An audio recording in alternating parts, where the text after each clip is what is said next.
CTV News at 6 with Joe Perkins. Good evening. Hope your weekend is going well. There's still plenty of it left thanks to BC's new statutory holiday. Tomorrow is Family Day, a chance for a break in what used to be a very long 4-month haul from New Year's to Good Friday, typically in April. But the day is not for everyone. Thousands of Vancouver Islanders will be packing it in early tonight, preparing for work tomorrow, and they won't even be making time and a half. CTV's Jet Bassey has a look ahead to tomorrow's Family Day. It's British Columbia's first ever Family Day. It's nice to have a holiday in February. It's a chance for families to hit the pause button on their fast-paced lives. Relax, chill out, and spend some time with my baby daughter. With the Christmas break and the next break being Easter, it's just so great to know that we have that time off in between. Some are planning to unplug and reconnect the old-fashioned way. No iPods, no computers, no video games. The city of Nanaimo is helping families stay active on Family Day. It's spending $8,000 to celebrate the holiday. It has opened its pool and rink for free. Here also we're featuring gold panning, as well as arts and crafts, face painting, and Science World is coming out and doing some cool activities as well. And at the Ice Center, we're featuring Everyone Welcome skating. For the whole day, we've also got 2 sessions of family stick and puck. Mount Washington is giving families a break on the slopes. It's offering 50% off on lift tickets. Kids under the age of 11 are getting a free ride on the boats. With so much going on and so many businesses open, that means some British Columbians will not be enjoying Family Day at home. Some of us will be back at work on Monday. A lot of people have to work. You just can't afford to have that day off. Family Day is a provincially mandated holiday. Thousands of workers will not be getting the time off or stat pay. The concept is brilliant. The implementation has been a mixed pattern across the country. Local MLA Leonard Krogh says Family Day should be a federally recognized holiday. The concept of a national family day where the expectation was that businesses that otherwise might stay open would actually close would be a healthy thing in our society. So thousands will enjoy Family Day tomorrow, while some of us will have to wait till Easter for that much needed break. Jet Bassey, CTV News, Nanaimo.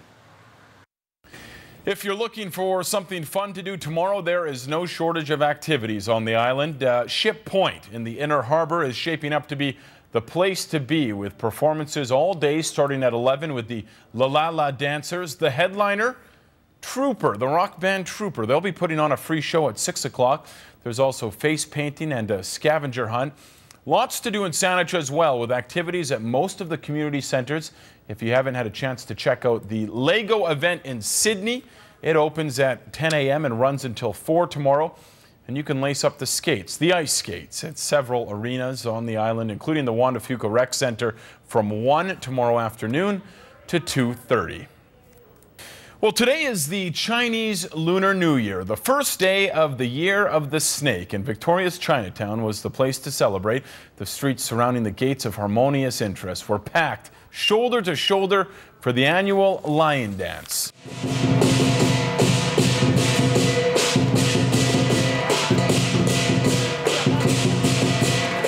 The importance of having a lion dance right on the Chinese New Year day is to get rid of those evil spirits. Well, with the drums and the noise and this lion, definitely they will chase those devils away and bring luck to everyone for the upcoming year. Fiskard Street was standing room only as people snapped photos and watched as the lions and dragons worked their way through Chinatown. This is the year of the agile and always flexible snake, which leaves many to believe the coming year will be prosperous, wealthy, and full of potential changes. Along with the performances, elected officials lit candles to bring in the new year. You know, it's wonderful to see so many people from all of the community of Victoria coming down and celebrating the Chinese New Year. It really is one of the things that makes Victoria special. One, the festivals, obviously our Chinatown, but one really of that sense of community where everyone feels welcome to come and participate. And as they say, Gongxi Bacha. Congratulations, much prosperous times for you. The holiday is considered the most important of all traditional Chinese holidays, and celebrations are widespread and generally continue for several days. Canada is a multicultural country, as well as Victoria. You can see this year that we have a lot of mainstream Canadian people coming to celebrate the Chinese New Year. And it helped the Chinese people feel proud of it and honored by the participation made by the Victorian people. Also today in Victoria, Kung Fu dance demonstrations and a mini parade. Victoria's Chinese Culture Club dancers, as well as the Victoria Good News Choir, also took part. The celebrations went around the world today. The Chinese community in London celebrated with festivities in and around Trafalgar Square. Bad weather didn't keep hundreds of people from showing up. Dragon dancers and performers from different nationalities entertained the large crowd. And in Thailand, throngs of Chinese Thai families flocked to a temple to pay respects to the god of luck on this Chinese New Year's Day for good fortune and for blessings. The merit-making rituals were presided by a provincial Buddhist monk leader and drew attendance from both Thai and Chinese Buddhist monks. The events included God-worshipping and an overnight praying session. Well, if you were traveling up island from Victoria this afternoon, you likely noticed the latest Idle No More movement drumming its way to the BC legislature.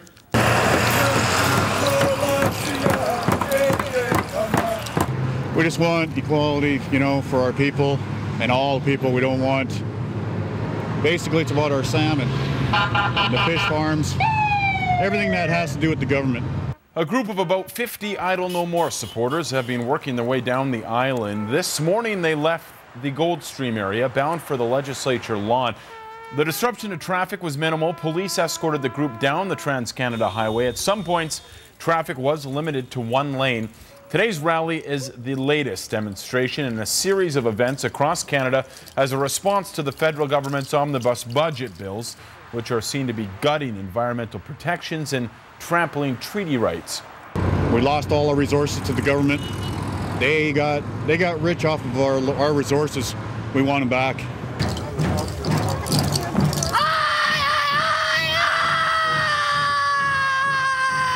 Around 3 o'clock, the walkers finally made it to their destination on the lawn of the BC legislature. There, Chief Bo Dick led a traditional First Nations ceremony in front of a few hundred people, a ceremony that has not been performed for decades. A copper metal plaque traditionally used to measure the status, wealth, and power of leaders was broken by the chief.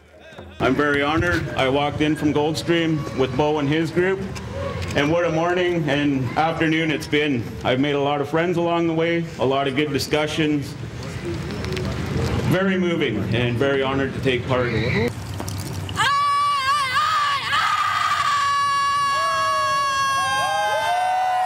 There are reports that there could be more Idle No More demonstrations scheduled tomorrow, including a demonstration to block BC ferries out of Departure Bay. That's scheduled from 2 o'clock to 5 o'clock tomorrow. BC Ferries is aware of the rally and says it respects peaceful demonstrations as long as they do not interfere with operations. A Nanaimo teacher has been temporarily banned from teaching in the province. Earlier this week, security guards lined the doors of 3 schools in the city's district office after threats sparked a full-out security scare. In September, Francis Willem Vandervoort was put on a leave of absence while an investigation into alleged threats made by him was launched. In December, he was arrested for uttering threats to police officers who were investigating his case. He pleaded guilty to those charges on Tuesday. BC's Teachers Regulation Commissioner has posted a citation online saying Vandervoort is not eligible to practice teaching in any school district in the province pending the outcome of a future certification hearing. More information is expected to come in a public hearing. Now, there is a chance Vandervoort's teaching certificate could be permanently cancelled. Well, it's hard not to show off the accomplishments of your city's athletes when you boast one of the country's top college sports programs, one of the top junior football programs, and some of Canada's top amateur athletes. Last night, the 8th annual Nanaimo Sport Achievement Awards highlighted yet another spectacular year in Harbour City sports.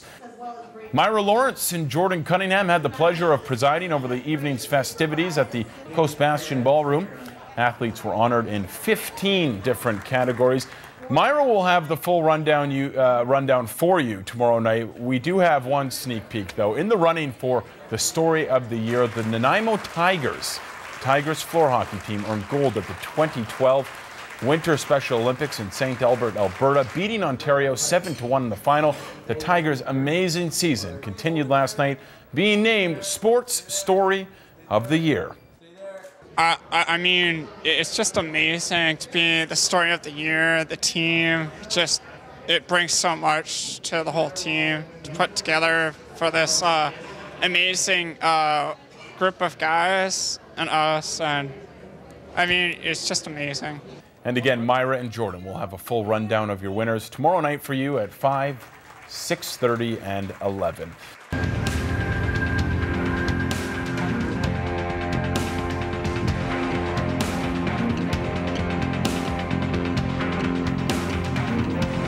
Welcome back to the show. Can you feel it? There is love in the air. Maybe not yet, but it's coming this week. Valentine's Day is on Thursday, and with a holiday tomorrow, it might just be the best time to get your Valentine's Day shopping out of the way, especially if you're a guy.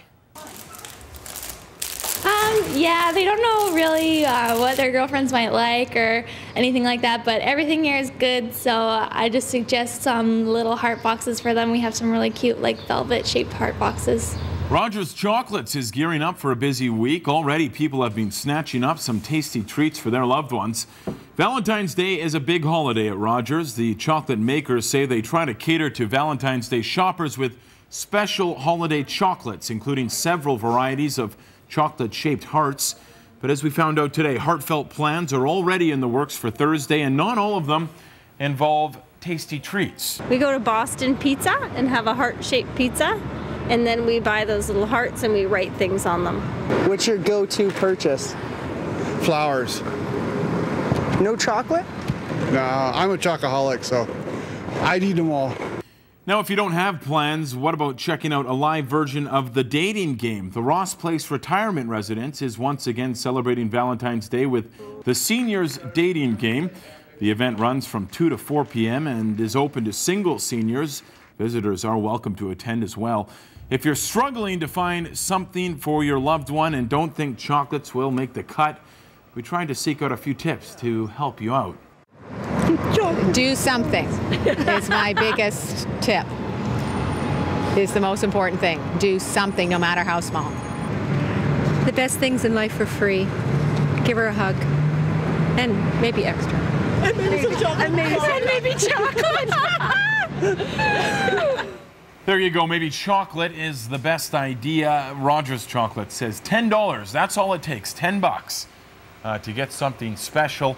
The good news is you have time before Thursday to seek out whatever it is you plan to get that one you love this Valentine's Day Thursday.